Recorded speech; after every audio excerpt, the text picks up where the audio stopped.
नमस्कार, Haribhoomi news bulletin में आपका स्वागत है। आज की वीडियो में हम सबसे पहले बात करते हैं 80 करोड़ के हेलीकॉप्टर की। It caters to the dreams of every child.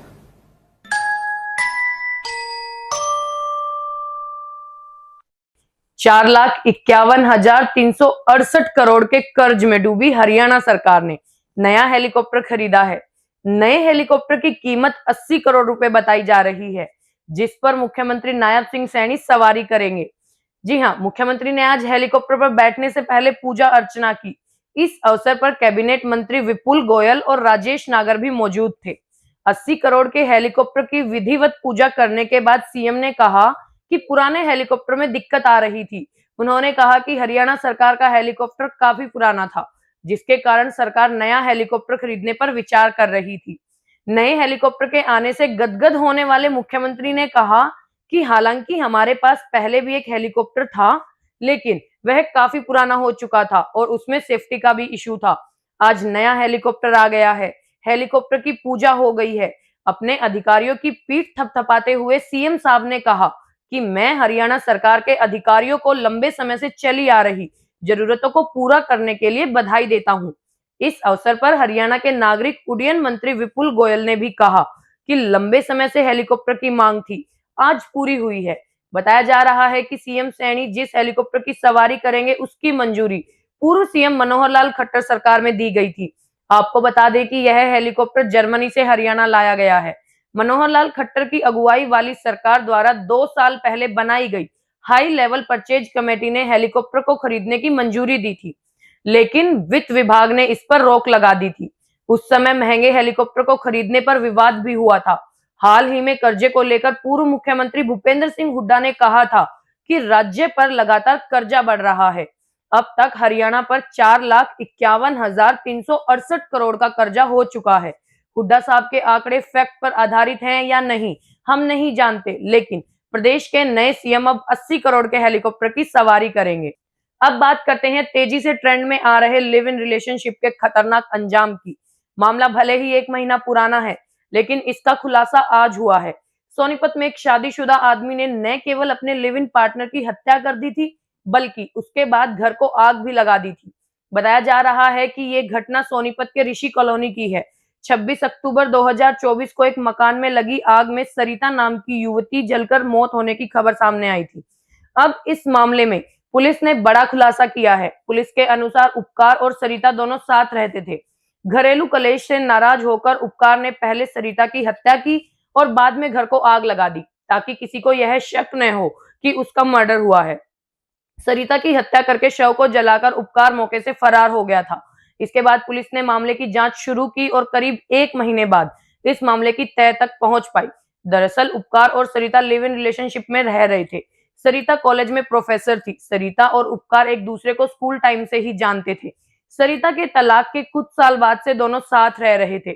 उपकार अपनी पहली पत्नी को तलाक दिए बिना ही सरिता के साथ लिव इन में रह रहा था। उसने पहले सरिता से झगड़ा किया, उसके बाद चाकू से गोदकर उसकी हत्या कर दी और फिर बाद में शव को जलाने के लिए घर में ही आग लगा दी। पुलिस ने आरोपी उपकार को गिरफ्तार कर लिया है। आज उसे अदालत में पेश किया गया है, जहां से उसे 2 दिन की पुलिस रिमांड पर भेज दिया गया है। आरोपी उपकार मूल रूप से यमुनानगर के जगाधरी के विष्णु नगर का रहने वाला है। वह शादीशुदा होने के बावजूद महिला के साथ लिव इन में रह रहा था। अगली खबर भी सोनीपत से आ रही है। सोनीपत गन्नौर मार्ग पर गांव राजलू गढ़ी के पास आज एक मजदूर की गर्दन कटने से दर्दनाक मौत हो गई। बताया जा रहा है कि 26 वर्षीय प्रवासी मजदूर टफन ग्लास कंपनी में जब काम कर रहा था, तो अचानक उस पर आधा दर्जन शीशे की बड़ी लेयर गिर गई। शीशे की नुकीली धार से मजदूर की गर्दन कट गई, जिससे उसकी मौके पर ही दर्दनाक मौत हो गई। कंपनी के कर्मचारियों की सूचना पर थाना के प्रभारी युद्धवीर सिंह व उनकी टीम मौके पर पहुंची। इसके बाद एफएसएल टीम को मौके पर बुलाया गया। पुलिस की टीम ने कंपनी में लगे सीसीटीवी की फुटेज भी खंगाली। सीसीटीवी जांच में सामने आया कि कंपनी के कुछ कर्मचारी शीशे की लेयर को साइड में कर रहे थे और इस दौरान शीशे की लेयर प्रवासी मजदूर दीपक पर गिर जाती है और उसकी मौके पर ही मौत हो जाती है। पुलिस टीम ने कंपनी के मालिक रॉकी वर्मा और उसके साथ कर रहे कर्मचारियों से भी पूछताछ की। घटना की सूचना मृतक के परिजनों को दी गई है। इस मामले में अब तक किसी की गिरफ्तारी नहीं हुई है, क्योंकि मजदूर की मौत अचानक हुए हादसे के कारण हुई है। अब खबर गुरुग्राम से। गुरुग्राम पुलिस ने करोड़ों की ठगी करने वाले 7 साइबर अपराधियों को गिरफ्तार किया है। इन ठगों ने पूरे भारत में जाल बिछा रखा था। ठगों ने पूरे देश में लगभग 8 करोड़ 57 लाख रुपए की ठगी की है। ये ठग फेक बैंक अकाउंट के जरिए ठगी की वारदात को अंजाम देते थे और कभी-कभी वेश बदलकर भी ठगी करते थे। आपको बता दें कि हरियाणा पुलिस लगातार साइबर ठगों की गिरफ्तारी कर रही है। साइबर ठगों को पकड़ने के लिए हर जिले में अभियान चलाए जा रहे हैं। अभियान की इसी कड़ी में गुरुग्राम पुलिस ने इन साइबर ठगों को गिरफ्तार किया है। गिरफ्तार ठगों में पवन, मजीद, मुकेश सैनी, हकम, गौरव, अरबाज और आरिफ के नाम शामिल हैं। इन ठगों के खिलाफ पूरे देश भर में साइबर पुलिस को 2137 शिकायतें मिली थी। ठगों के खिलाफ 69 भी केस दर्ज किए गए थे, जिनमें 7 मामले हरियाणा में दर्ज हैं। ठगों ने पूरे देश भर में कुल 8 करोड़ 57 लाख रुपए की ठगी की थी।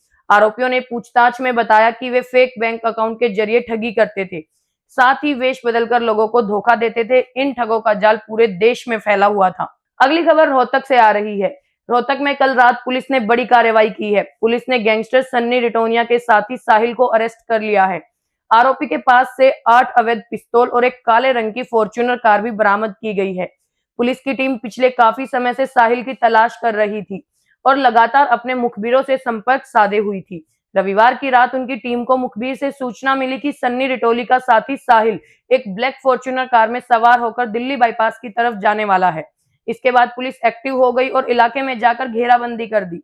जब चेकिंग के लिए साहिल की कार को रोका गया तो वह रुकने की बजाय कार लेकर भागने लगा, लेकिन पुलिस ने उसे घेर लिया और उसे पकड़ लिया। पुलिस पूछताछ में आरोपी ने अपना नाम डीगल गांव निवासी साहिल बताया। जब पुलिस ने उसकी कार की तलाशी ली तो ड्राइवर सीट के पीछे एक बैग मिला, जिसमें 8 अवैध पिस्तौल मिली। अंत में बात कर लेते हैं साध्वी यौन शोषण मामले में जेल में सजा काट रहे बाबा राम रहीम की। राम रहीम की आज पंजाब हरियाणा हाईकोर्ट में सुनवाई होनी है। राम रहीम ने अपनी सजा के खिलाफ हाईकोर्ट में चुनौती दी थी, जिसका सीबीआई ने विरोध किया था। वही साधुओं को नपुंसक बनाने के मामले में भी सच्चा सौदा डेरा प्रमुख की मुश्किलें बढ़ने वाली हैं। इस केस की डायरी और गवाहों के बयानों की कॉपी सौंपने के पंचकुला सीबीआई कोर्ट के आदेश के खिलाफ दायर सीबीआई की याचिका पर पंजाब हरियाणा हाईकोर्ट ने फैसला सुरक्षित रख दिया है। आपको बता दें कि राम रहीम की सजा को चुनौती देने वाली याचिका पर पंजाब हरियाणा हाईकोर्ट में 7 साल बाद सुनवाई शुरू हुई है। बाबा को 20 साल की सजा सुनाई गई थी। उसने अपील में कहा था कि सीबीआई अदालत ने साक्ष्यों और गवाहों को सही प्रकार से जांचे बिना उसे दोषी ठहराकर सजा सुनाई है। हरियाणा की ऐसी ही मुख्य खबरों से जुड़े रहने के लिए हमारे चैनल पर बने रहिए। वीडियो अगर पसंद आया हो तो उसे लाइक करें, शेयर करें, सब्सक्राइब करें। खबर को अगर विस्तार से जानना है तो हरिभूमि अखबार पढ़ें।